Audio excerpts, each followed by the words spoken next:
Okay, so welcome to the 4-week course for achieving your first muscle up. That's one with good form. We're not doing chicken wing, one arm at a time. We're going for a proper form, false grip, straight up, straight over muscle up, like so.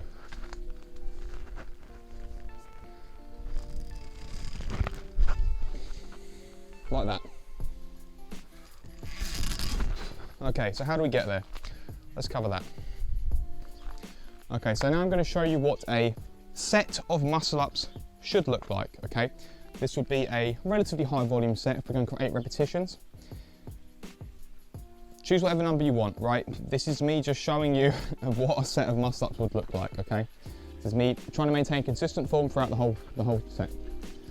Okay, so your grip position, first of all, you can go as wide as you like. The narrower you are, you tend to generate a slight bit more force. However, it's going to be harder for you to maintain balance on the top of the bar if your hands are close together like that. You want to shoulder length apart, points of contact will be perfect, right? You can go a bit wider if you want to, but let's see. Okay. So I'm slightly wider than shoulder width apart, okay? Slightly wider. So starting the set then, you can see I'm maintaining the full grip here. My hands are above the bar, like so. Wrists trying to be fixed above the bar, palms above the bar, okay? A full grip position.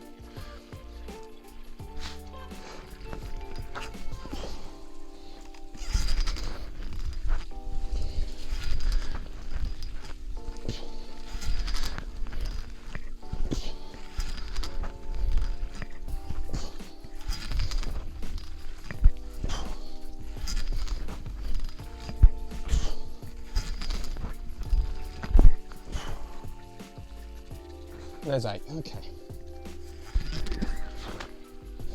What would I advise you invest in? A pair of gymnastic rings will last you a very long time. They will go a very long way in your journey to achieving a muscle up.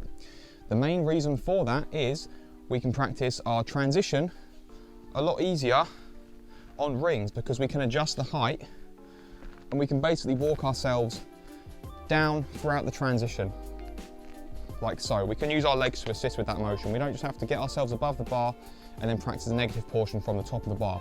We can do it at any height we want because we have rings, they're adjustable on straps. Another good thing about the rings is that it allows me to demonstrate the false grip to you here, okay? So we see there's a difference here. This is a false grip. The wrist is above the ring.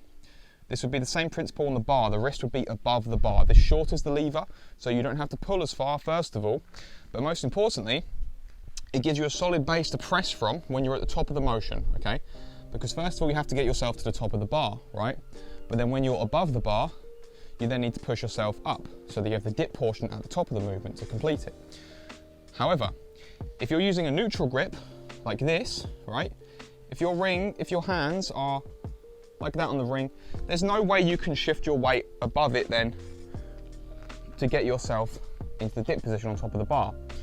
So if we already have our hand planted like this, we can do a nice smooth motion, pull, then as it's already stationed here, we just have to extend the arm like so with the tricep for the dip portion at the top, right? Simple stuff. As we just mentioned the rings, I'll include you in this setup here. Okay, so the good thing about the rings, as I mentioned, is that they are adjustable in height. The main purpose of us using the rings in this workout is so we can work on the transition portion of it, which is the part where we take our shoulders from below the bar to above the bar, lean forward slightly and dip upwards.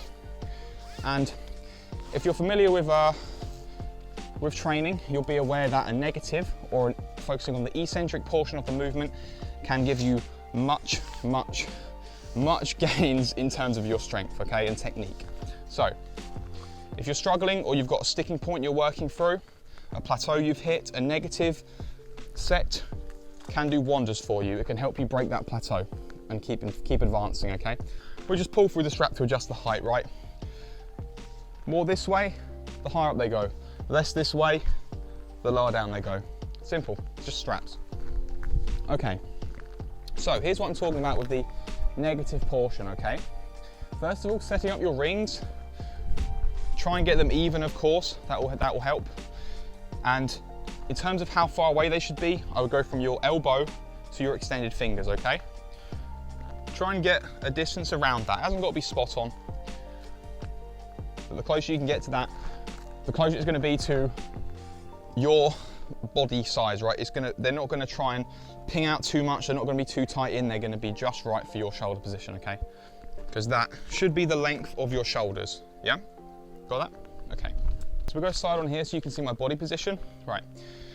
A great accessory exercise for learning the muscle up is a ring dip, okay?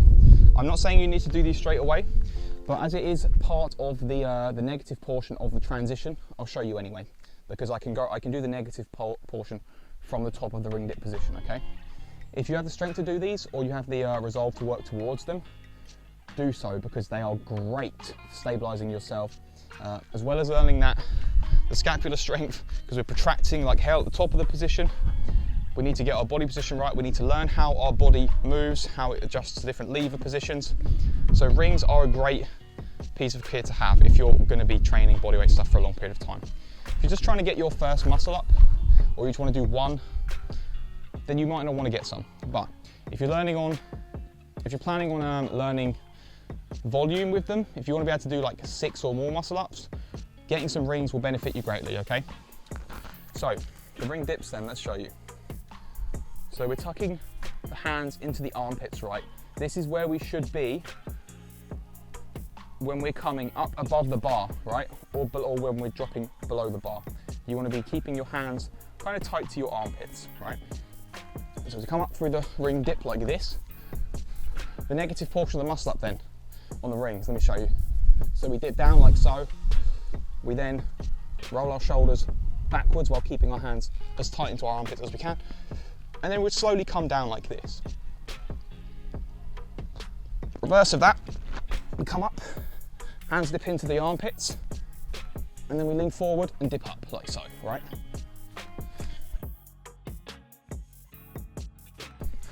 So if you see here, I'm trying to keep my hands, I've got my hands locked in like this, so we went over the full grip position at the start, okay? So we're trying to keep the hands above the rings, the palms above the rings. The wrists and the palms above the rings, okay? Right, so if we wanted to do a single arm or a single leg lower here in the negative, see hands tight into the armpits. We then drop backwards like this, keeping that false grip, slowly lower ourselves down like so. Okay? And then reverse it again, pull to the armpits, up, like so. We can do them with 2 legs if we want. So again, keeping the elbows tight in, keeping your hands in your armpits like this. Just lower, down, keeping the false grip. Like that. Again, pulling to the armpits, forward, like that. Okay? So learning this skill here, learning to keep your elbows and your hands tight into your body, is going to make the transition portion much easier for you. That's just a little extra, by the way. If you have access to rings, do them, but this course doesn't revolve around doing rings, okay? So don't worry about that. If you have them, great. If not, it's fine. So for reps then, scapular pull-ups to start off with. We can do 8 to 10 repetitions for 3 sets. Dead hang pull-ups, including the scapular pull-up at the start of the motion, right? Then engaging the lats and the biceps to initiate the pull-up.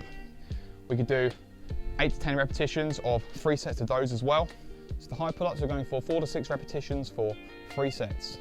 So for the neutral grip pull-ups at the end, we're going for 8 to 10 repetitions again for 3 sets, okay? So standard rule of thumb. Hello, it's an editing version of me about 4 months after the fact that I filmed this. We're doing L-sit pull-ups, and then we do those before the neutral grip ones, okay? And that's 6 to 8 reps for 3 sets. Apart from the explosive movements like the high pull-ups, we're going for 8 to 10 repetitions for 3 sets. High pull-ups themselves, we go for 4 to 6 repetitions for 3 sets, okay? And rest times, as we mentioned, 2.5 to 3 minutes is fine for your 8 to 10 repetitions. If you're going for the high pull-ups, I would then advise dropping up to maybe 3.5 or 4 minutes rest, okay? So some prerequisites for starting this program, I would advise that you're capable of doing 8 to 10 repetitions of dead hang pull-ups, right? Standard pull-ups are fine as well because we'll be covering the dead hang variation during this program. So where do we start then? A muscle up is very dependent on your grip and your grip strength, okay? We'll be going over the false grip, but a massive accessory for assisting you with that is chalk. Liquid chalk lasts a very long time. It's a great addition to your equipment, and if you plan on doing any long periods of hanging off the bar, I would advise you pick some up. It's very cheap. I think I paid £5 for this bottle, and it's lasted me a very, very long time, about 2 years in fact. And I do muscle ups quite frequently, so it worked fine for me. And here's what the chalk looks like when it's dry, yeah? So we just have a coating over the hands to wick any moisture away, keep us nice and dry, and assist us in keeping our hands positioned in that false grip above the bar, right? Or if you were doing standard rock climbing or anything like that with normal applications for chalk, it works the same. It just keeps your hands grippier, basically. Okay, so how would we improve our explosiveness for the muscle up? So, the first link in the chain would be your scapula, right? Your scapula would prime the pulling movement. You stabilize your shoulder blades. We go from a dead hang with elevated shoulder blades up here, right? And we depress and retract our shoulder blades to initiate the pulling motion. That is the first link in the chain of events. After that, so dead hang again, depress and retract. We then have the biceps and the lats come in, right? To assist with the pull. But the first part, we have to stabilize ourselves against gravity. That is the first thing we should be learning about any calisthenics moves. What gravity wants us to do is not what we should be doing, because that means that we are not in control. Gravity is in control. If we're stabilizing, by definition, we are fighting against what the slack or lax portion of the movement would be, right? So we have to do the opposite of what gravity wants us to do. So, perfect example here, if you're doing press-ups, we'll go over the shoulder blade positioning here, right? So, if you're doing press-ups, we want to be protracting, okay? So we're pushing our shoulder blades forward, right? I like to say protraction is protection, right? Because if we're in this position, we're fighting gravity, because if we weren't, we'd be slumped back here, right? The shoulder blades would be retracted under no tension, okay? However, we protract, there we go. Now we're getting somewhere. So any pushing motions in general, you would like to be protracted with your shoulder blades, okay? This goes for dips, this goes for push-ups, it goes for bench press, you know, anything that's involving generic pushing motions. However, if we're doing overhead stuff like overhead press or, you know, handstands for example as well, we are still doing protraction. So, pushing in general, fighting gravity, right? Just fight gravity. If we're pulling, likewise. We want to be depressing and retracting our shoulder blades. So that looks like this from the back. So depress and retract, okay? So elevated shoulder blades here in the dead hang position. To initiate the active hang, the first part of the pull up, we depress and retract, okay? Fighting gravity at all times. That is our goal here. So where would I suggest we start then? As we've mentioned, the first link in the chain is your scapula. So we should work on scapular pull-ups to begin. As I've just shown you, we go from the dead hang here, elevated shoulder blades, to an active hang where we are under control, depressing and retracting the shoulder blades here, okay? We are now in control of the position. We are now fighting gravity. And we can repeat this for repetitions. There's 1, there's 2, 3, 4, 5, 6, 7, 8, 9, 10. Okay. And we repeat that 3 times over. That was 1 set. We do 3 sets of those, okay? That's where we start. To mix it up from there, we can also do single arm variations of scapular pull-ups. The hard part about this is keeping yourself centered with your weight and stopping yourself from spinning around, okay? That's another layer of control we have to deal with there. If you keep your arm across your body like this, you'll keep your center of mass in line more so with your arm, okay? So you won't have an extremity out here to kind of dangle you around like this, okay? Just keep it tight here, core tight, scapula tight. If you're doing single arm variation of this, you'll have a strong scapula, so my instruction here should not be too much of an issue. If it is too hard for you, go back to the 2-arm one, okay? Like so, we see dead hang, active hang, like that. From the back.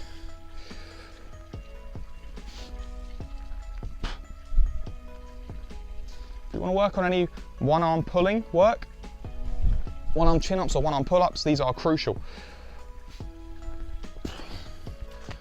As I mentioned before, for many calisthenic skills, your scapular control is going to be one of the biggest roadblocks for you. If you're coming from a traditional style of training like hypertrophy for bodybuilding, you're going to have to learn a few things. That's what I learned myself. I did weightlifting myself for about 5 years, and I realized that my issues were my core strength, my wrist flexibility, and my scapular control. My shoulder blades were nowhere near as stable as I thought they were. I didn't know how to control them properly. When I learned that control, it was a game changer. So this is what we're working on with the dead hang pull-ups. Okay, as we just looked at the active hang to dead hang, right? Learning that scapular control. We can do 3 sets of those. You can also implement them into a standard set of pull-ups, like so. So at the bottom portion of the movement, you're in a dead hang. When we start pulling, we go scapula, biceps, lats, same time, right? So scapula comes in first, then the biceps and the lats to pull. And if we use our dead hang position for a standard set of pull-ups as well, we're saving ourselves much time. We're getting more bang for our buck. That's what calisthenics should be all about. Finding out what's the least minimum effective dose we can do, okay? Because a lot of times we're stressing our joints. And we've got to be patient with things like that. You see here, dead hang. Then we initiate, active hang for the pull-up set. Slight variation on your standard pull-up set will make a world of difference if you're going for skill-based exercises like the muscle-up. Learning that scapular control and that initial pulling strength, learn that first chain of events is going to make a world of difference in your explosive power. So now we've looked at the dead hangs, right, the scapular pull-ups. Then we've looked at the dead hang pull-ups as well. So a standard set of pull-ups, a pronated grip, overhand grip with the dead hang portion as well. Let's move on to the L-sit pull-up, okay? As I've mentioned before, we have to keep ourselves behind the bar, right? So the L-sit position allows us to naturally shift ourselves behind our shoulders, right? So we have the clearance room there to get ourselves around the bar. Okay, so your high pull-ups then, let's have a look at the high pull-ups.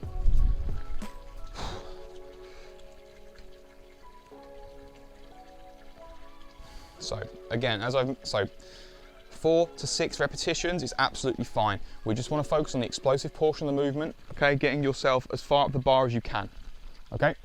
So let's go.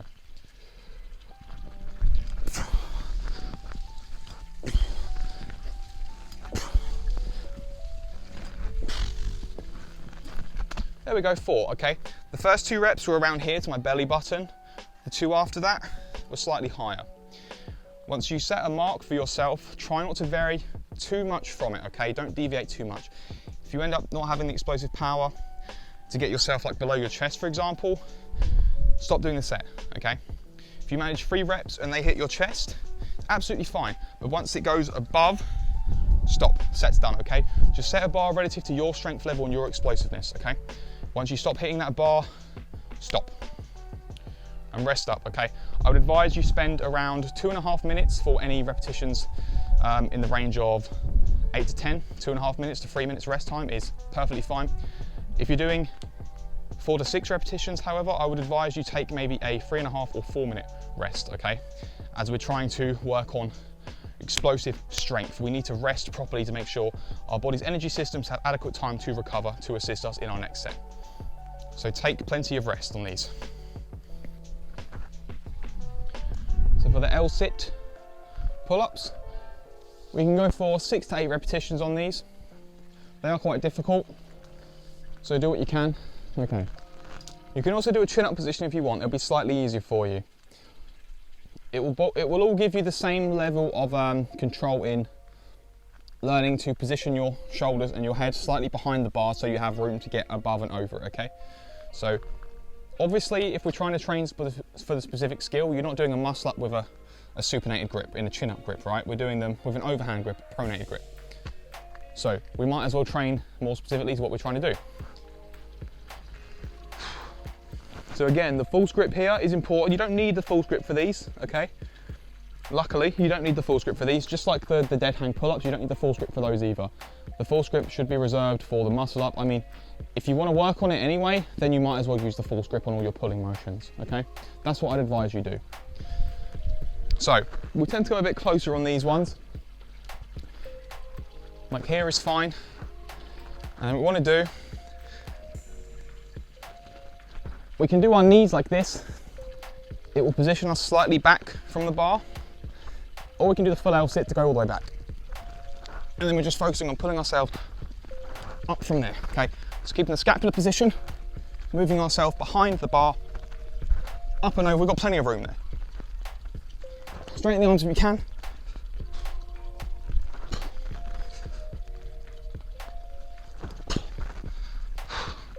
Those are very hard, those are hard.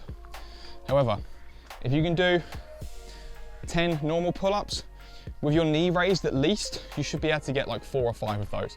If you can do 4 or 5 of those, great, okay? Just train them. If you can't do those, do more dead hang pull-ups, okay? Work on your core strength as well. Work on the L-sit position. If you don't do any leg raises, start doing leg raises, okay? Do a lot of leg raises. Like this, toes to bar. You haven't got your toes to bar, you can just do a knee raise like this instead, okay? But start strengthening the core.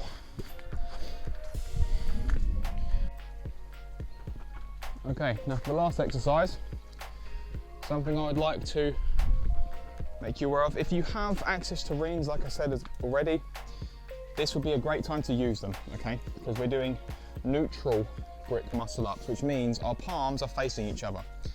If you noticed, I don't have the luxury of that on my bar. A lot of bars, if you're at a gym, for example, will have the neutral grip position right in the middle. So they've got the ones out here, the pronated grips, and they've got the ones that come inwards as well, where your palms face each other. That's a neutral grip, okay? If you have rings, like I say, this is great because you can just turn them towards each other, right? It's no big deal. If you don't, you can use towels instead. And I'll show you that in a second.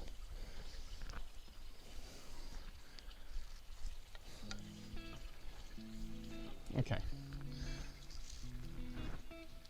So these are even. Right, so the idea behind us doing a neutral grip pull-up is the fact that we don't have to go through the bar, which means we can get ourselves to the top position quite a bit easier, right? So we're above the bar. So we're working on that top end range of motion, so the top end strength of the movement. Because it's going to be quite hard for us to focus on that if we can't get above the bar to begin with, right? So we got to start from below. Okay, so palms facing each other like this, okay? What we're doing from the dead hang position again, as usual, just come up and practice pulling yourself through the bar, right? Normally wouldn't be able to do this.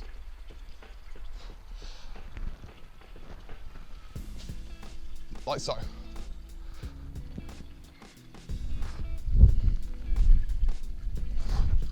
Okay, and if I'm showing you with towels instead, let's have a look at that. Let's see what that looks like.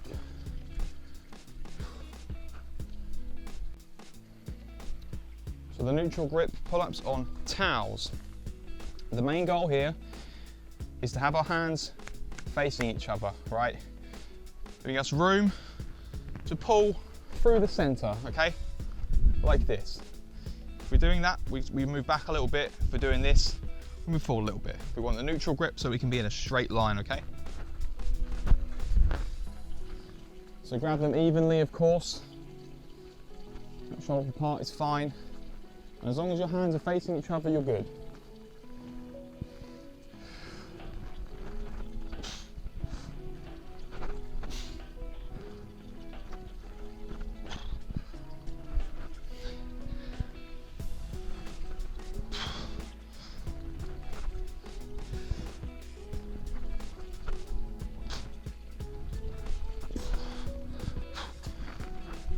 Okay, there we go.